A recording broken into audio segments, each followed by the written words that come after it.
রাধে রাধে বন্ধুরা, কেমন আছো তোমরা সবাই? আশা করি অনেক ভালো আছো। আর আমরাও কিন্তু ভগবানের কৃপায় ভালোই আছি। আমার নতুন আরও একটি ব্লগে তোমাদের সবাইকে জানাই অনেক ভালোবাসা, অনেক স্বাগত। সকালে কিন্তু ঘুম থেকে উঠে আমি ফ্রেশ হয়ে স্নান করে চলে এসেছি। আর আশেপাশে কাজ কিন্তু আমার যা ছিল সবই হয়ে গেছে। আর আজকে আমার হাত থেকে দেখো সব জিনিস কিন্তু পড়ে যাচ্ছে। কোনো কাজ যদি আমরা তাড়াতাড়ি করতে যাই, দেখবে সেই কাজেই কিন্তু আমরা সব থেকে বেশি লেট হয়ে যাই। আর আমি কিন্তু প্রতিদিন রাত্রে রান্নাঘরটা গুছিয়ে এঁটো বাসন মেজে রেখে তারপরে কিন্তু ঘুমাতে যাই। আমি কখনোই রান্নাঘরে এঁটো বাসন রাখি না। আর এখন নিরামিষ আমিষ সব বাসন আলাদা করে জিনিস জায়গাতে রেখে দিচ্ছি। আর এই পাশের এই যে দুটো দেখছো, এগুলো কিন্তু গোপাল সোনার বাসন। আর এই পাশের স্ট্যান্ড ওটা আমাদের। বাসন টাসন সব গুছিয়ে রেখেছি। আর আমার বড় গোপাল ছোট গোপাল সব গোপালই কিন্তু উঠে গেছে। আর এখন বেড কভারটা চেঞ্জ করে নিচ্ছি। আমি কিন্তু অনেক সকালে ঘুম থেকে উঠেছি। আর কি জানো তো, অনেক ভোরে উঠে সংসারে কাজ করলে দেখবে কাজটাও যেমন তাড়াতাড়ি হয়ে যায়, সেরকম কিন্তু গরমটাও কম লাগে। বেলা বাড়ার সঙ্গে সঙ্গে গরমটা যেন তো ধীরে ধীরে কিন্তু আরও বাড়তে থাকে। আজকে ওই যে বেড কভারটা চেঞ্জ করে নিচ্ছি। আর বাড়িতে বাচ্চা থাকলে বেডটা দেখবে সব থেকে বেশি না নোংরা হয়ে যায়। আর এখন তো গরমের ছুটি চলছে, যার জন্যে কিন্তু এই বেডটার উপরে সব থেকে বেশি কি বলবো, মানে অত্যাচার হয়। এটার পরে বসে আমার সোনা টিভি দেখে, এখানে হোমওয়ার্ক করে। আর এই যে সুন্দর করে গুছিয়ে রাখলাম, একটু পরেই কিন্তু আবার আমার ছেলে এসে লণ্ডভণ্ড করে দেবে। আর আগের দিন কিন্তু আর এক গোপাল এসে আমার গোছানো ঘর লণ্ডভণ্ড করে দিয়েছে। আর আমার গোপাল সোনা কিন্তু ঘুম থেকে উঠে পড়েছে।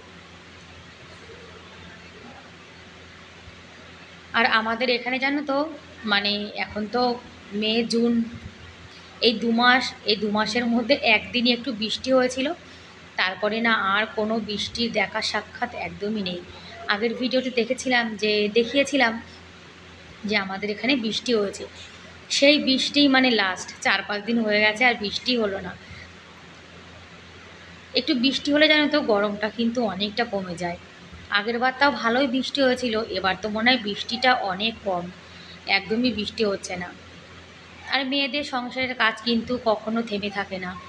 সেই যে আমরা সকালে ঘুম থেকে উঠে সংসারের কাজ শুরু করি, আর রাত্রে যতক্ষণ না আমরা শুতে যাই ততক্ষণ কিন্তু একের পরে একে কাজ এসে না হাজির হয়ে যায়।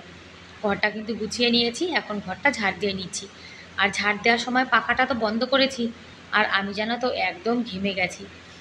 একটু সময় পাখা কুলার এগুলো ছাড়া জানো তো এক মুহূর্ত থাকা যাচ্ছে না। কিন্তু একা সংসার কাজ তো করতেই হবে।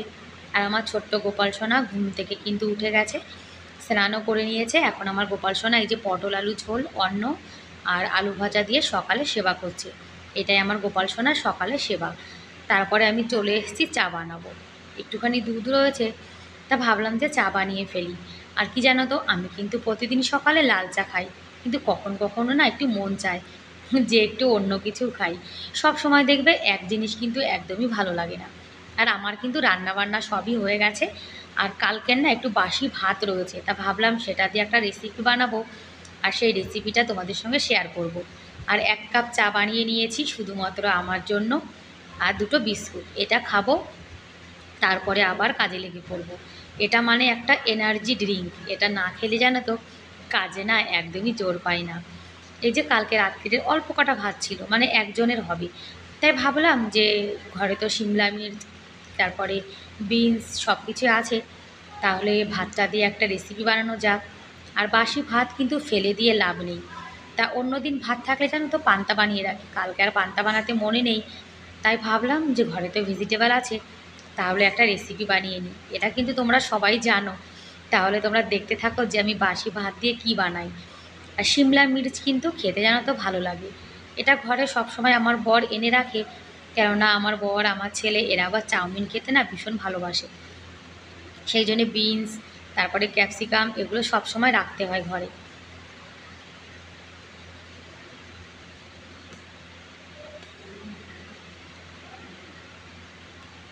আজকে কিন্তু সকালে আর রুটি বানাইনি, ভাবলাম যে বাসি ভাতটা আছে সেটা আমি খেয়ে নেব। আর যে ভাত তরকারি করেছি, ভাত পটল আলু তারপরে মুসুরির ডাল, সেটা আমার বর আর ছেলে দুজন খেয়ে নেবে। আর মুসুরি ডাল করেছি, সেটা তো আমার গোপাল সোনাকে সেবা দেওয়া হয়নি, কেননা গোপাল সেবায় কিন্তু মুসুরির ডাল লাগে না। আর একটু পেঁয়াজ দিচ্ছি, এই পেঁয়াজ দিয়ে বানাচ্ছি, যার জন্য কিন্তু আমার বর খায়নি। আমার বর না পেঁয়াজ খায় না, কখনো কখনো মন চাইলে খায়, মানে খায়, তাছাড়া খায় না। আর বিনস, তারপরে ক্যাপসিকাম, টমাটার, কাঁচা লঙ্কা এগুলো কেটে নিয়েছি। আর কড়াইতে এই যে জিরে ফোড়ন দিয়ে শুকনো লঙ্কা ফোড়ন দিয়ে দিলাম। আর এবার যে কুচিয়ে পেঁয়াজটা রেখেছিলাম, পেঁয়াজ দেবো। আর আমি কিন্তু কাঁচা পেঁয়াজ খাই, আর আমার বর খেতে চায় না। ওই যে তোমাদেরকে বললাম, কখনো কখনো মন চাইলে একটু পেঁয়াজ খাই, তাছাড়া কিন্তু আমাদের বাড়িতে পেঁয়াজ তো খাওয়াই হয় না। আর কেটে রাখা সবজিগুলো সব দিয়ে দিয়েছি। আর একটুখানি বিনস পড়ে গেছিলো, সেটা আবার তুলেও দিয়েছি এর মধ্যে। আর এখন এই যে সবজিটাকে ভালো করে একটু ভেজে নেব। সবজিটা একটু ভাজার পরে তারপরে লবণ দিয়ে দিলাম, একটু লবণ আর একটু হলুদ। লবণ না দিলে আবার টমাটোটা না গলতে চায় না।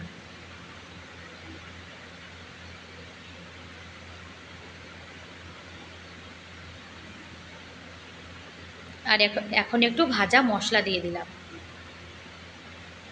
ভাজা মশলা দিলে দেখবে সব জিনিসই কিন্তু স্বাদটা খুব ভালো হয়। আর বাসি ভাত ফেলে দিয়ে বা কী লাভ, তাই না? যার জন্য ভাতটা দিয়ে কিন্তু এই যে ফ্রায়েড রাইসের মতো বানিয়ে নিলাম। এটা কিন্তু ফ্রায়েড রাইস না, কেননা ফ্রায়েড রাইস তো অনেক কিছু দিয়ে বানায়, তো এটা ভাত ভাজা বলতে পারো। এটা হলো বাঙালির একটা মানে কি বলবো, মানে জোগাড়ু খাবার যাকে বলে। আর নামানোর আগে একটু কাসুরি মেথি দিয়ে দিলাম। আর এটা খেতে কিন্তু অসাধারণ হয়েছিল, জানো তো। আর আমার ছেলে এরকম ভাত ভেজে দিলে ভীষণ ভালো খায়। ছোটোবেলায় যখন আমাদের বাড়িতে এরকম ভাত রয়ে যেত, তখন কিন্তু আমার মাও জানো তো এরকম ভাত ভাজা বানিয়ে দিত, আর আমরা কিন্তু ভীষণ খুশি হয়ে খেতাম। আজকে সেই ভাত ভাজাটা খেতে যেয়ে ছোটোবেলার কথা জানো তো মনে পড়ে গেছে।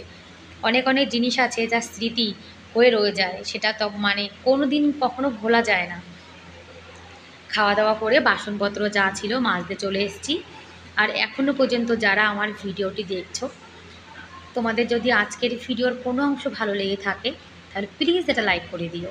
আর আমার চ্যানেলে তোমরা আজকে যারা নতুন আর ভিডিওটি দেখছো, তোমরা কিন্তু চাইলে আমার এই চ্যানেলটিকে সাবস্ক্রাইব করে আমার পাশে থেকে যেতে পারো। আর এই কাজটি যারা অলরেডি করে দিয়েছো, তাদেরকে অসংখ্য ধন্যবাদ। আর তোমরা যারা যারা মিষ্টি মিষ্টি দিদি ভাইরা আমার ভিডিও দেখো আর সুন্দর সুন্দর কমেন্ট করো, তোমাদেরকেও কিন্তু আমার ভিডিও দেখার জন্য আর কমেন্ট করার জন্য অনেক অনেক ধন্যবাদ আর অনেক অনেক ভালোবাসা। যদি দিদিভাইরা আমার ভিডিও দেখে, আমি কিন্তু সেই সব দিদিভাইয়ের ভিডিও দেখি। আর আমি ভাবছি কালকে থেকে আমার ভিডিওতে যে যে দিদিভাইরা কমেন্ট করবে, কালকে থেকে সেই সব দিদিভাইদের একটু নাম নেব, কেননা তারা ভালোবেসে আমার ভিডিও দেখে, তাহলে তো আমারও কর্তব্য, তাই না, তাদের একটু নাম নেওয়া। বাসন টাসন সব কিন্তু মেজে রেখেছি, নিরামিষ আমিষ সব।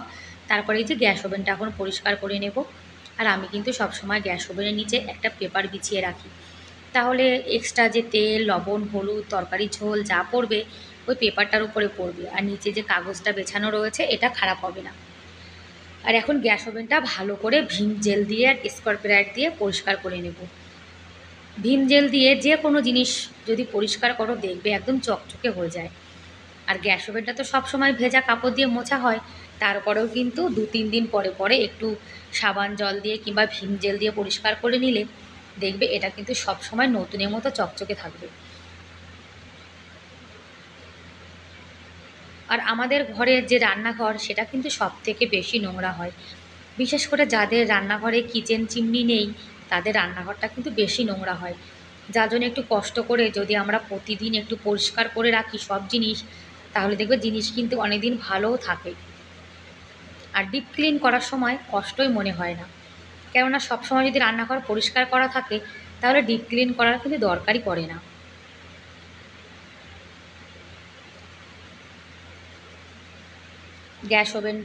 গ্যাস ওভেন তারপর ইন্ডাকশান ওভেন দুটোই কিন্তু ভালো করে পরিষ্কার করে নিয়েছি। আমি কিন্তু ইন্ডাকশান ওভেন, তারপরে গ্যাস ওভেন, তারপরে হিটার, তিনটে জিনিসে রান্না করি। যখন কারেন্ট থাকে তখন ইন্ডাকশান আর হিটারটা ইউজ করা হয়, আর যখন কারেন্ট না থাকে তখন গ্যাসে রান্না করি। গ্যাস ওভেনটা কিন্তু পরিষ্কার হয়ে গেছে।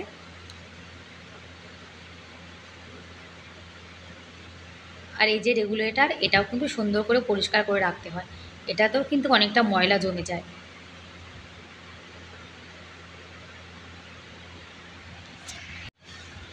আর ঘরটা তো তখন ঝাড় দিয়েছিলাম, তারপরে খাওয়া দাওয়া করেছি, ঘরটা মোছা হয়নি।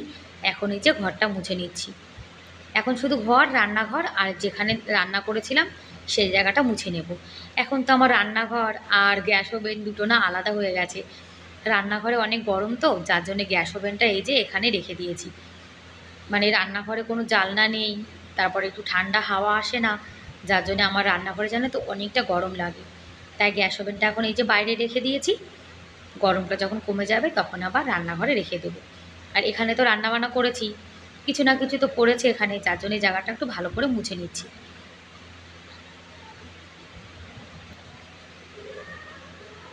ঘর বাড়ি কিন্তু পরিষ্কার রাখলে জানো তো নিজের মনটাও কিন্তু খুশি হয়ে যায়। আর নোংরা ঘর বাড়ি না আমার একদমই ভালো লাগে না। সকালে কিছু জামা কাপড় ধুয়েছিলাম, এখন আবার কিছু ধুয়ে দিয়েছি। মানে কাজ জানো তো একদম শেষ হতে চাচ্ছে না। যদি আমরা ঘর বাড়ি পরিষ্কার পরিচ্ছন্ন রাখি তাহলে কিন্তু অনেক কষ্ট করতে হয়।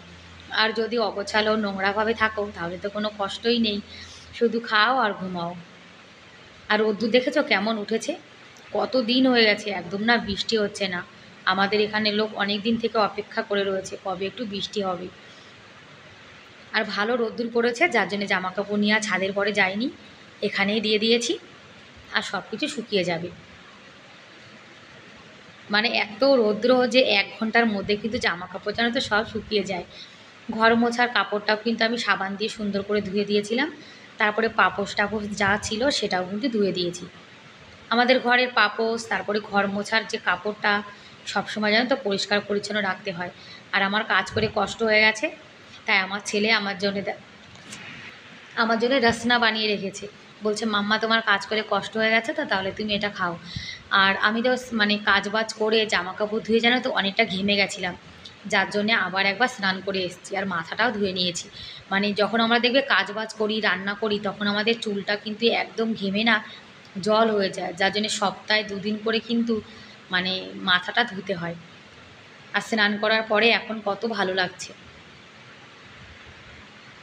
ব্যাস বন্ধুরা, তাহলে আজকের মতো এ পর্যন্তই, দেখা হবে পরের ভিডিওতে। ততক্ষণ তোমরা অনেক ভালো থেকো, সুস্থ থেকো, বাই বাই।